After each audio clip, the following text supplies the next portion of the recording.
obboloota koo sagalee misiraachoo isiniif illee dhufeera.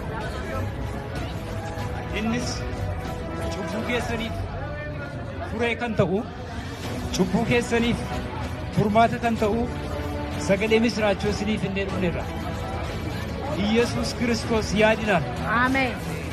ኢየሱስ ክርስቶስ ጌታ ነው። አሜን።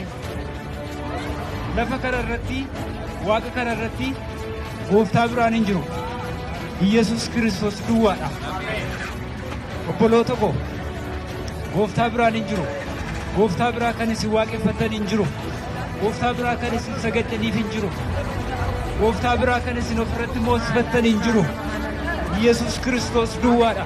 አሜን። ኢየሱስ ክርስቶስ duwwaatu gooftaadha. waaqaaf lafa kanarratti isa duwwaatu aboo qaba. duwarratti isa taboo qaba. cubbuurratti isa taboo qaba. ኢየሱስ ክርስቶስን gooftaa godhadhaatii fudhadhaa. jireenya keessaniif lubbuu keessaniif ኢየሱስ ክርስቶስን gooftaa godhadhaa fudhadhaa. jireenya bara baraa argattu. cubbuun keessan isiniif dhiifama. ኢየሱስ ክርስቶስ karaadha. ኢየሱስ ክርስቶስ dhugaadha. ኢየሱስ ክርስቶስ jireenya.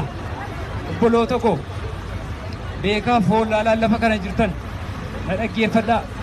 ኢየሱስ ክርስቶስ fayyisaadha. na dhaggeeffadhaa. ኢየሱስ ክርስቶስ fayyisaadha.